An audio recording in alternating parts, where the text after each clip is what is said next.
embarrassed,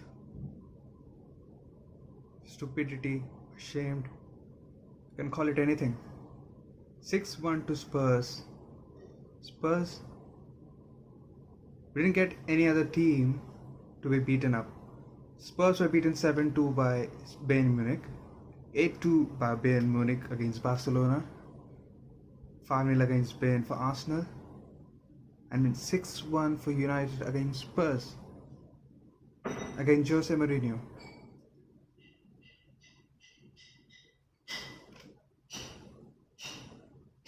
This tells you the state of the club, the mess that's been in the club, because we don't have any idea what we were doing. There's no coaching staffs, no team management on what all things to do. And when that red card came, it was everything done and dusted, you can say.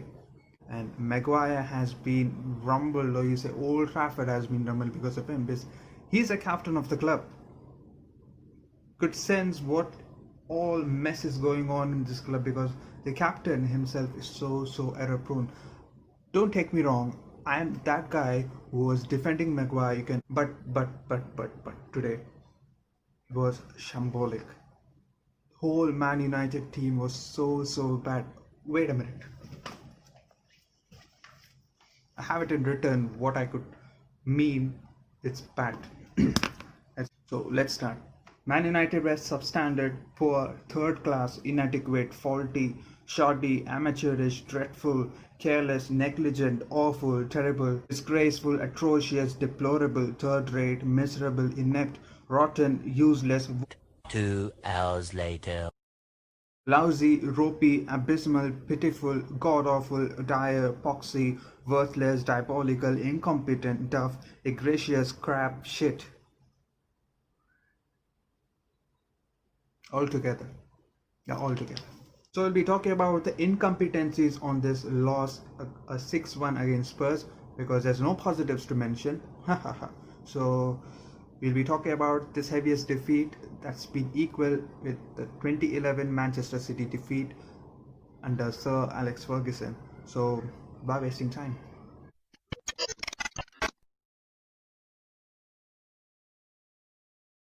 First and foremost thing, strip that captaincy off.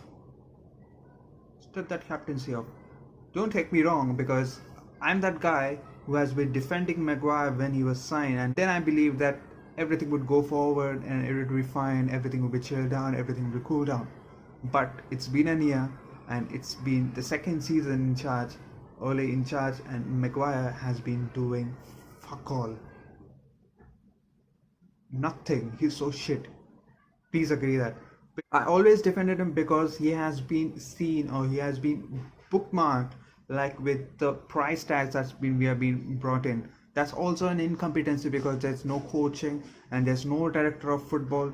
Can't believe, if you say to some other club, if you look at some other small clubs that existing, they have a director of football.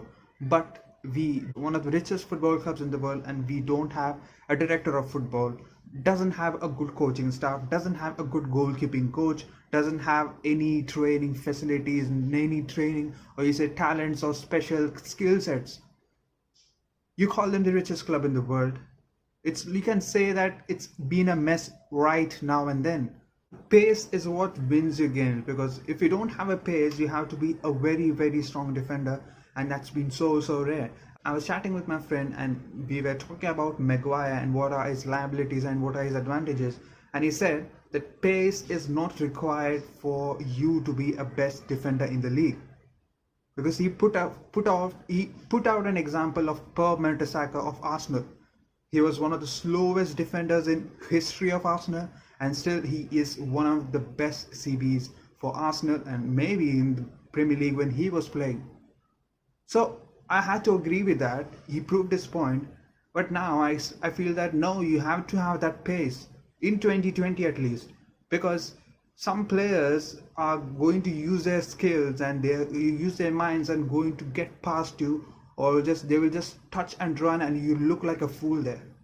Maguire has been the same.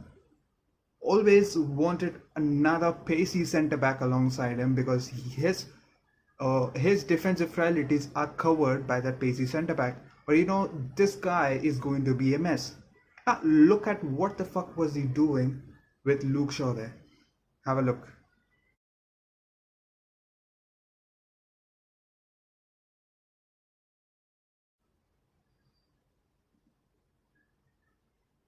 Now, let's take an example. Let's take an example that if I am a centre back and you don't assign me a training coach because I just learn from YouTube or whatever it is, whatever I know, the basic drills I'll be practicing and I'll be preparing for a match, and still I won't do this bullshit there. I'm not trained, but still I know the basics of defending, what all things you have to do. You're putting down your own teammates, you're pulling down your own teammates. You're pulling down your own teammates. That can't be, you can't teach that. You aren't going to teach that. You are not going to tackle your teammate, or you don't pull down your teammate. That's some basic stuff, so you have to use it. Use this. That's one of the reasons you have to stop defending. The ones who's defending, Maguire has to stop it immediately. You watch this game or can show this game to them. Maguire has been this shit all season. They were one of the best defenses in the league last season. No, that's always a myth. Don't forget that. We need a centre back so badly, and Maguire 80 million dropped. No one is getting him for 30 million, please. Wan-Bissaka, second year for the club in Man United, and he has been so fantastic in the start of the first season, and he's been a zero till now. Look at his downgrade there. He was so much good in defending at the start of the season, and when he was so stiff, no one was getting past him. It was so difficult to dribble past him, and he started to improve in attack because we need an attacking fullback. Luke Shaw has been doing some well things in the start of the season. I'll come back to that later. And Wan-Bissaka has been improving in his attacking option, and he started improving there, and he has been so vulnerable at the back. He became so vulnerable at the back. His defending was atrocious, and you can't see that, surely. And now he can't defend and he can't attack. He's like in a zero level. Put him in the worst RB of the league. Won't mind. You can't question, you can't argue. So the main problem was individual errors. Everything was individual errors. So now you may be thinking that it's been individual errors, so it's not been anything from the managing side or management side. It's been individual errors. 4 of the 6 goals, or you said 5 of the 6 goals, has been conceded by individual errors. So you know what trends in Twitter?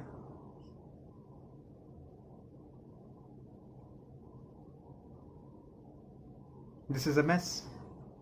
This is a mess. 15 unbeaten run. We put in, Ole puts a show there, and then we lose something, and we're back to normal. That's what happens in this club. It's always been like that. Blame the manager. Everything, whatever happens, blame the manager. You know how we fired Jose Mourinho? He started losing games. His football wasn't attractive. He started losing 1 or 2 games, was having a draw. Bang, the manager. Against Louis van Gaal, against David Moyes, the manager. So that's what the problem is. You don't have enough qualities of a manager. You say Jose Mourinho had the quality, Van Gaal also had a quality, David Moyes too had a quality, Ole too has some kind of things in him, but still you blame the manager, you sack him, and then everything goes again in the same cycle. But what needs to change is the board.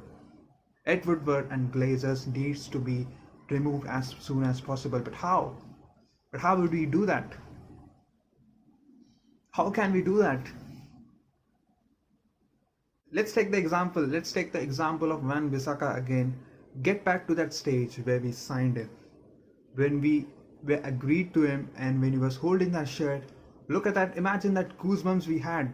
He was in every way going to improve our defense, and in a big part, and it's going to be a big upgrade from Ashley Young to Wan-Bissaka. And you'll be talking about Ashley Young.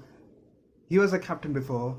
when he was sent to Inter and Maguire has been given the captaincy, it was like it was a bit much more decent, it would been an upgrade. But no, it's been the same. Maguire has been the Ashley Young today. We actually were thinking that we are removing the deadwood, but no, we are in the same phase of the rebuild again.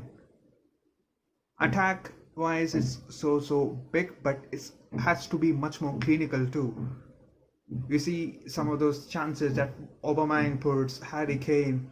You have to be clinical like that. Martial has to do that, and Rashford has to be doing that. We need 100% from every fucking player on the pitch, every player on the pitch, and you don't have to give any excuses because no, an apology wouldn't do anything. Like people saying Marcus Rashford giving an apology, Luke Shaw and Harry Maguire in Twitter getting an apology, we blah blah blah things, and you don't deserve this, and I don't care about that. You put that on the pitch, don't speak afterwards, don't come to apologize. But this day was any time coming because with the state of the club, we were in a lackluster position.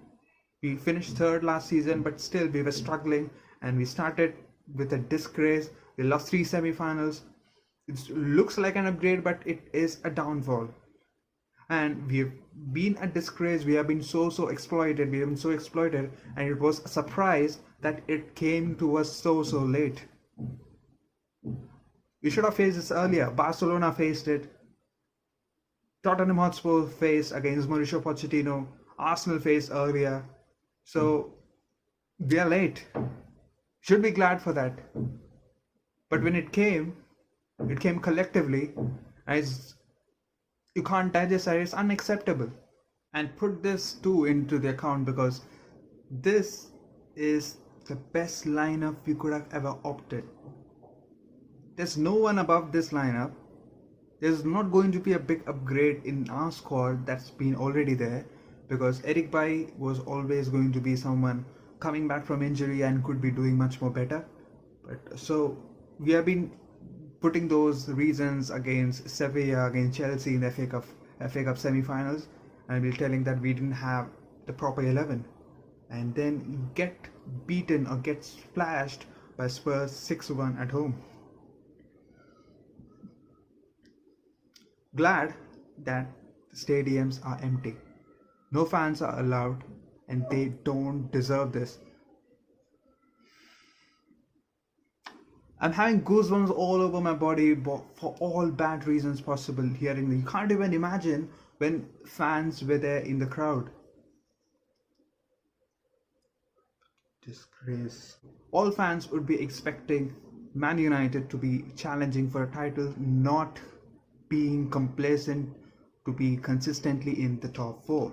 So it's been a major problem, and it's to be overhauled as soon as possible because we don't have time, as we mentioned it about earlier. So if you like the video, please hit that like button, and if you are yet to subscribe, please hit that subscribe button.